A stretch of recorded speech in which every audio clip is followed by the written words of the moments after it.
पितरी भवाची बंधवे संता विना प्राप्ती नाही ऐसे वेद देते वाही येणे साधती साधने पितरी भवाची बंधवे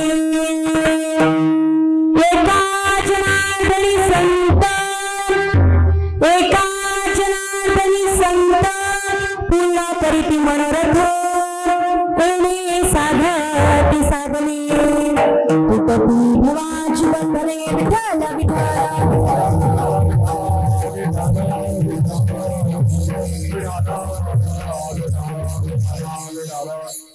महायोगपीठे पतिर्मरत्तम वरं कुण्डलिकाय धातुमन्द्रं समागतनिष्ठन्तमानन्दकन्दं परब्रह्मलिङ्गं भजे पाण्डुरङ्गं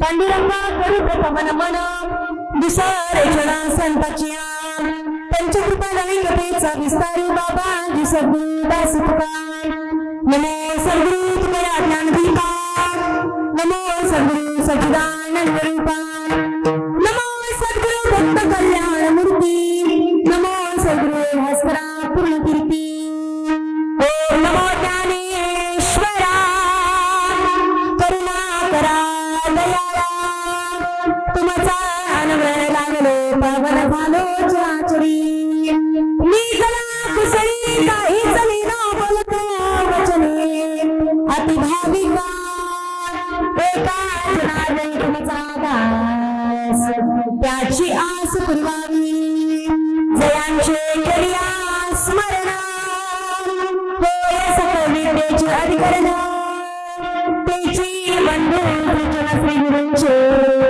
नमस्कार आता हे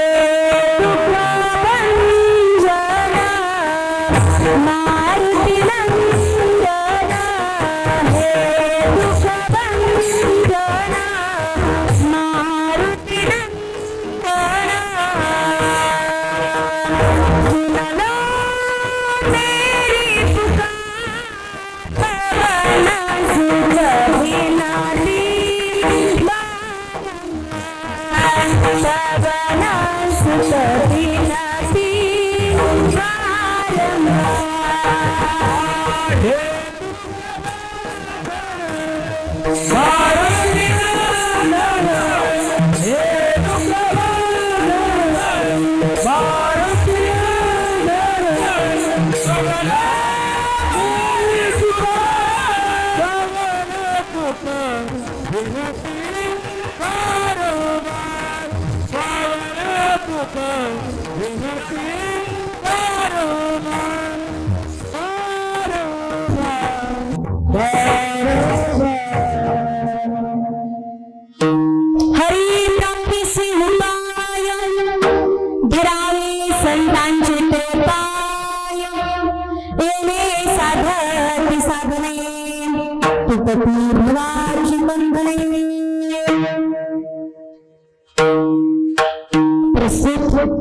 प्राप्त प्रसंगी कीर्तन रूपी सेवेकरिता घेतलेला अभंग पैठण निवासी शांती ब्रह्म एकनाथ महाराजांचा अतिशय महत्वाचा उत्कृष्ट असा एकनाथ महाराजांच्या गाथ्यातील भगवत प्राप्तीचा सर्वात सोपा उपाय सांगणारा अभंग आपल्या सर्वांच्या सेवेसाठी विठ्ठल विठ्ठल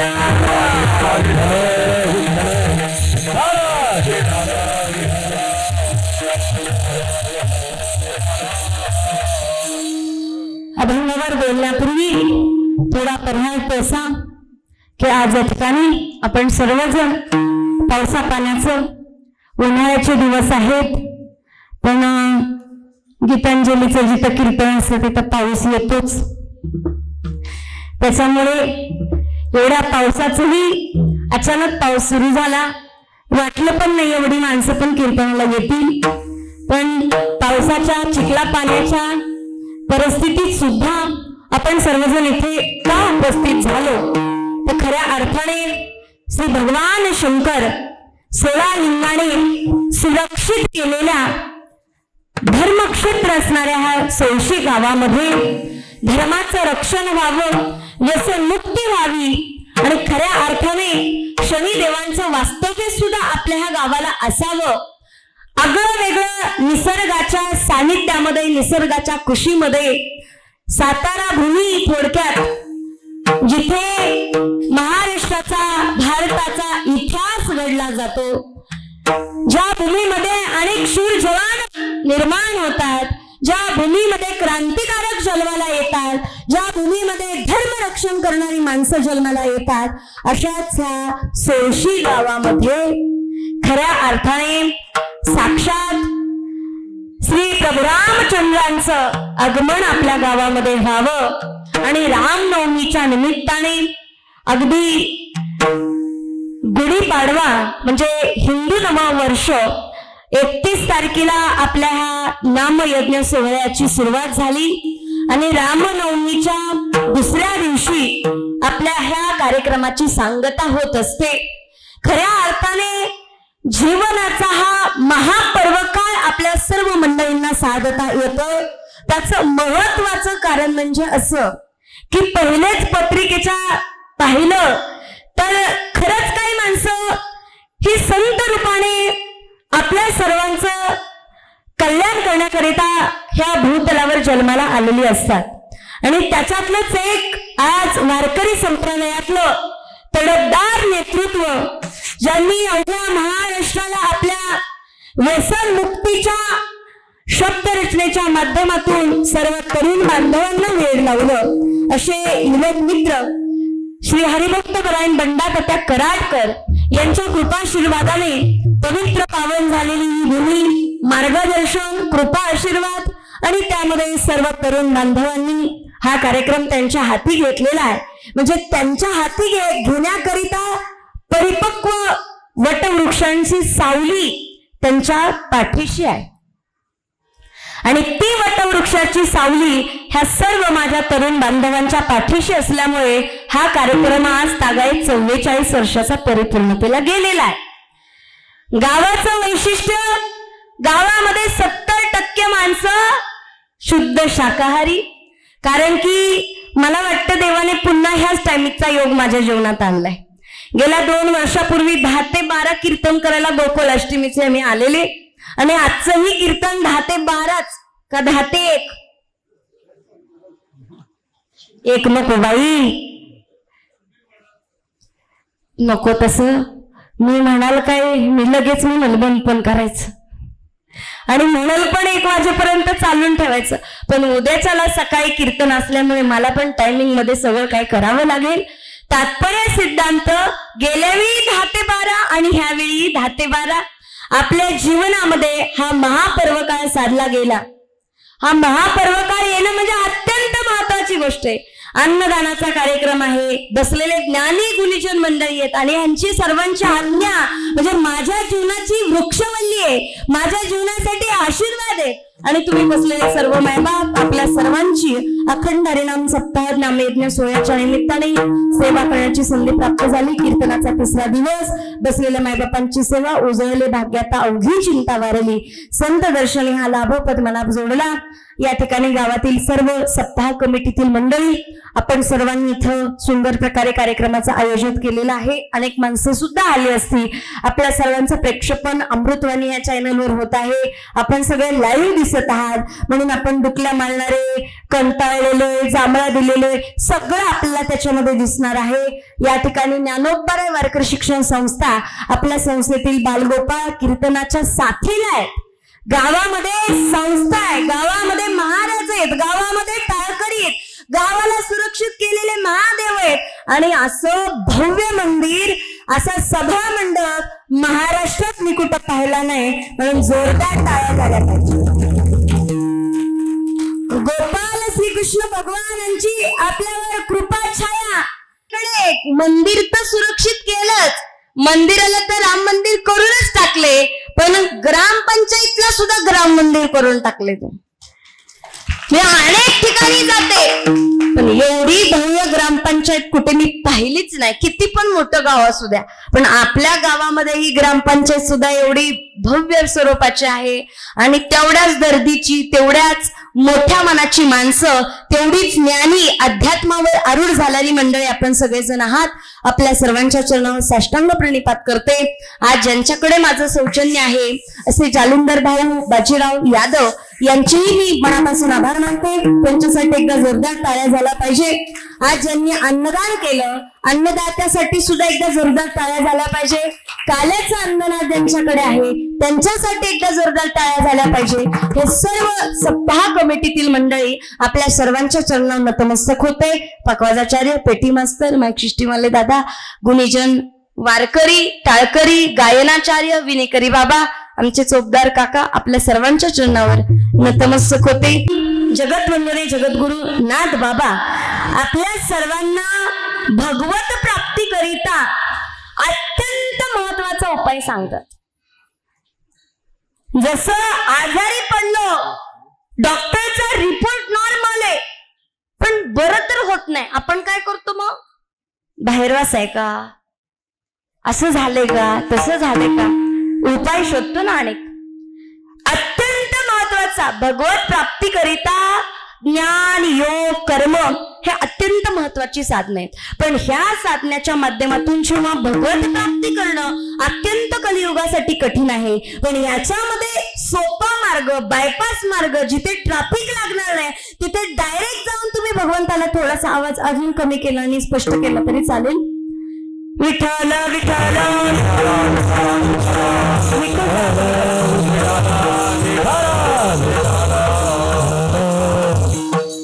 अत्यंत महत्वाचा आणि सोपा मार्ग नाथबाबांनी अभंगाच्या माध्यमातून सांगितला.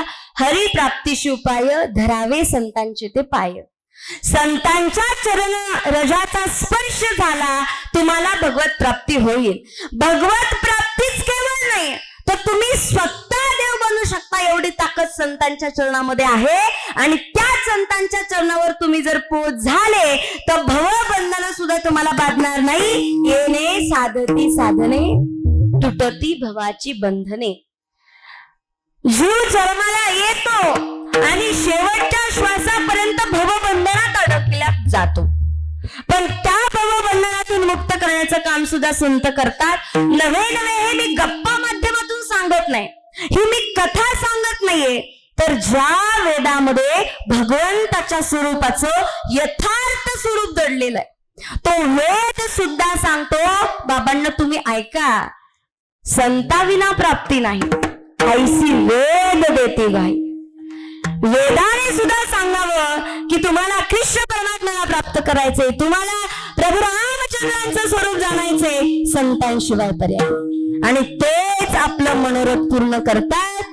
एका जनार्दनी संत पूर्ण करीती मनोरथ. अशा प्रकारे अभंगाचा सरळ सरळ अर्थ विठ्ठल विठ्ठल.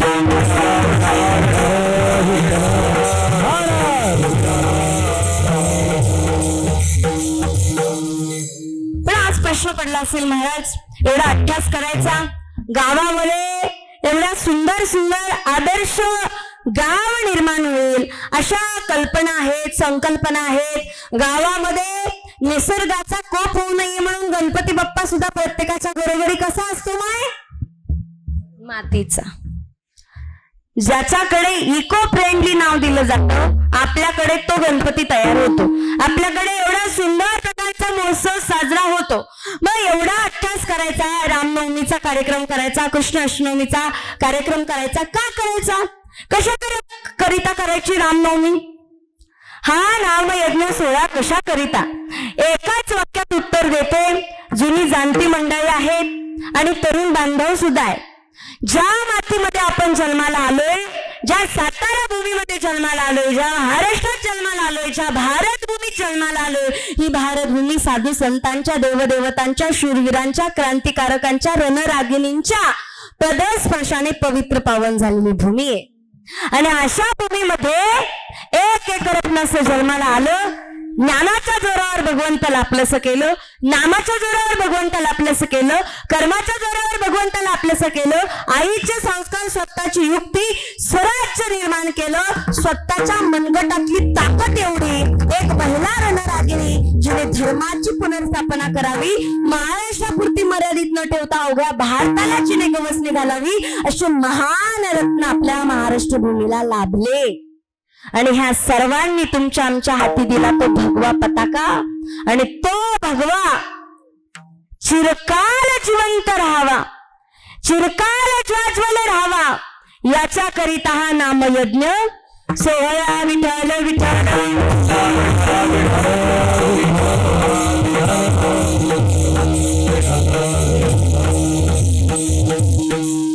दुसरं महत्वाचं कारण, हा जाज्वल राहणारा झेंडा तुम्हा आम्हाला असाच भेटला का?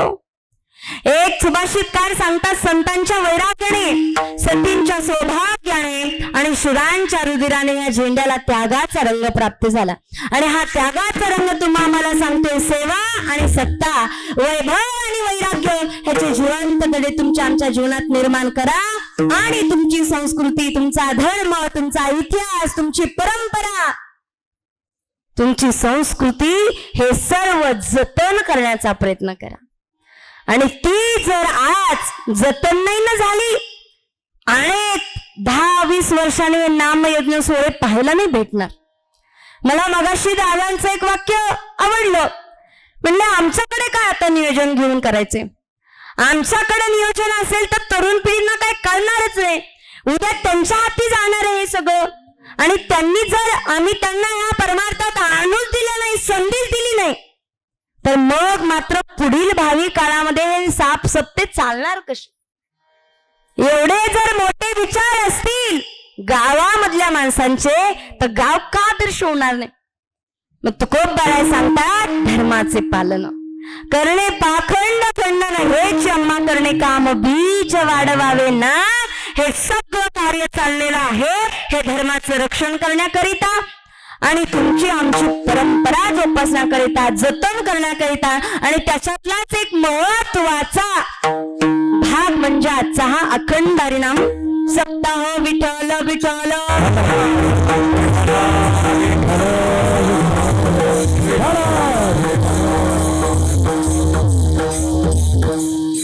थोडासा आवाज जात होता. हॅलो हॅलो, थोडासा आवाज द्या. हॅलो, थोडा द्या अजून आवाज. हॅलो हॅलो, विठ्ठल विठ्ठल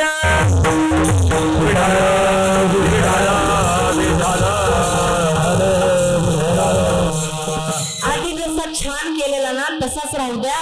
फक्त बोलताना थोडासा विको कमी असू द्या. गायन वगैरे चालू असताना आधी जसा केलेला तसंच करा. तर तुम्हा आम्हाला याच्याकरिता हा कार्यक्रम करण्याचा योग आला. आणि दुसरं महत्वाचं कारण, यावत विश्वामध्ये तुम्ही आम्ही जन्माला येतो, संत मायबाप स्वतःहून येतात आणि देवाला मात्र वेळोवेळी आणावं लागतं. तुम्हा आम्हाला काय यायचंय? तर माझं कर्म, माझं पाप,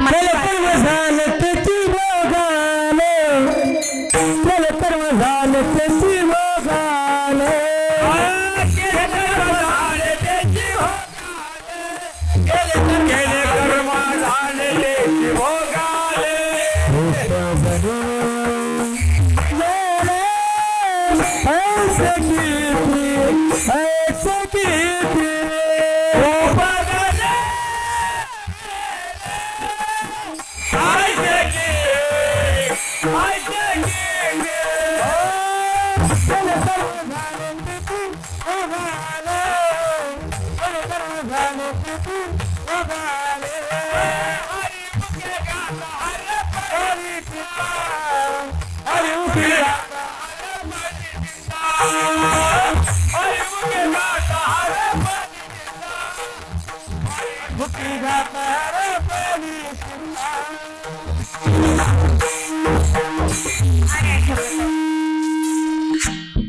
कर्म झाले आले, जे कर्म केलं त्या कर्माच्या बंधनात अडकून आम्हाला पुन्हा पुन्हा जन्माला यावं लागतं, पुन्हा पुन्हा मरावं लागतं. हा जन्म मनाचा खेळ मात्र कधी संपत नाही. पण ज्या दिवशी भगवत प्राप्ती घडते, ज्या दिवशी मोक्षता प्राप्त घडते, ज्या दिवशी भगवंताच्या चरणावर जाऊन आपण लीन होतो, त्या दिवशी खऱ्या अर्थाने ज्या व्याख्याला आपण सुख ही व्याख्या म्हणतो ती व्याख्या प्राप्त होते की जन्म मृत्यूचा खेळ संपतो आणि सुखाची प्राप्तता होते. सुखाची प्राप्तता होते म्हणजे भगवंताची प्राप्ती होते. आणि भगवंताच्या प्राप्तीकरिता तुमच्या आमच्या जीवनाचं अनुसंधान निश्चित करावं लागतं. तुमच्या आमच्या जीवनाचं अनुसंधान निश्चित करावं लागतं. तर तुम्ही म्हणाल अनुसंधान म्हणजे काय? त्या अनुसंधान म्हणजे एकनिष्ठता, एकाग्रता. शास्त्र सांगतो तुमच्या जीवनामध्ये साधन आहे, तुमच्या जीवनामध्ये साध्य आहे, पण साधनही असून चालणार नाही आणि साध्यही असून चालणार नाही. ह्या दोन्हीलाही महत्व नाही. ज्यावेळी तुमच्या जीवनामध्ये अनुसंधानाची प्रचिती येईल त्यावेळी भगवंताची सुद्धा प्राप्ती व्हायला वेळ लागणार नाही. विठ्ठल विठ्ठल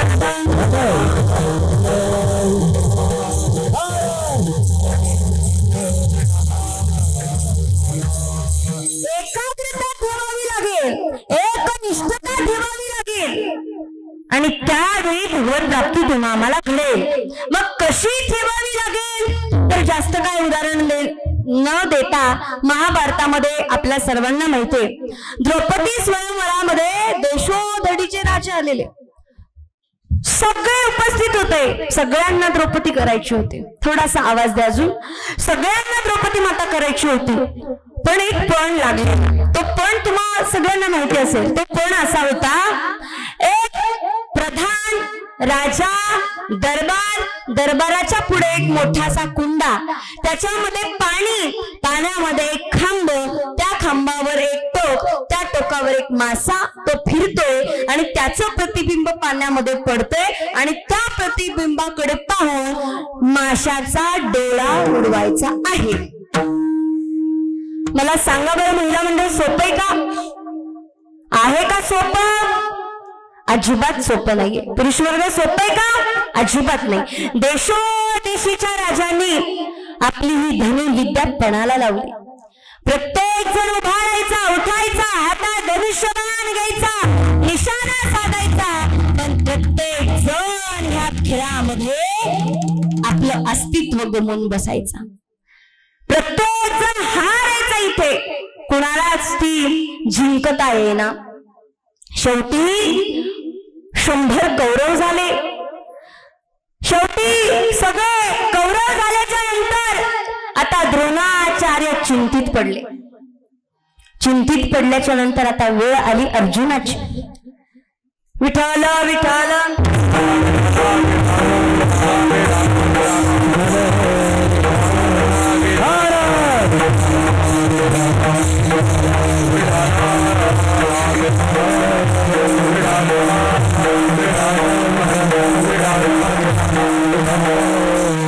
वेळ आली ती अर्जुनाची आणि द्रोणाचार्य अर्जुनाकडे गेले.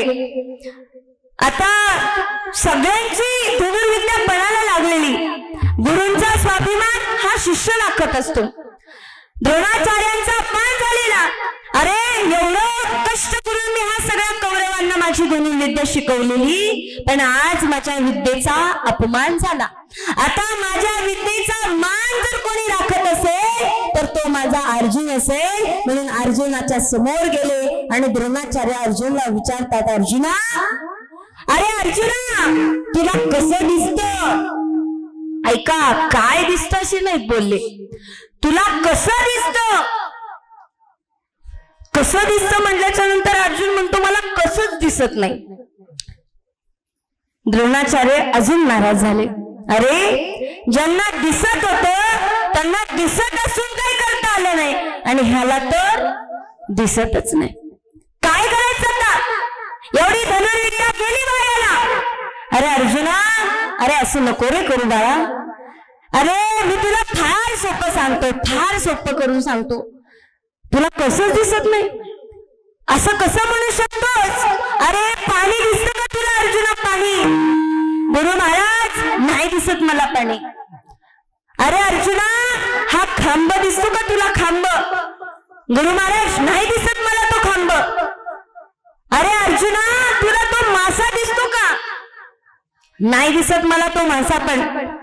अरे अर्जुना तुला पाणी दिसत नाही, तुला खांब दिसत नाही, तुला मासा दिसत नाही, मग नेमकं तुला दिसत तरी काय? त्यावेळी अर्जुन सांगतो गुरु महाराज मला दिसतो तो फक्त आणि फक्त माशाचा डावा डोळा. मग मला सांगा ज्या अर्जुनाला माशाचा फक्त डावा डोळा दिसतो त्याला तो उडवणं काय अवघड हो? ज्याला गाडी पळवताच येते त्याला कंट्रोल करायची काय अवघड आहे? तात्पर्य सिद्धांत अर्जुनाला काही दिसत नव्हतं. अर्जुनाला फक्त आपलं टार्गेट दिसत होतं, फक्त आपलं अनुसंधान दिसत होतं, फक्त आपली एकनिष्ठता, फक्त त्या माशाचा डावा डोळा दिसत होता. पण नाथ बाबांना सुद्धा एक सांगायचंय की जीवनामध्ये भगवत प्राप्ती करायची आहे ना तर तुम्हाला काही दिसायला नको. तुम्हाला कलेक्टर व्हायचंय ना, तुम्हाला काहीच दिसायला नको. तुम्हाला फक्त रात्रंदिवस अभ्यास अभ्यास अभ्यास अभ्यास. असाध्य ते साध्य करिता सायस कारण अभ्यास तुका. एकच दिसलं पाहिजे, फक्त मी ऑफिसर आणि मी कलेक्टर झालेलो पाहिजे.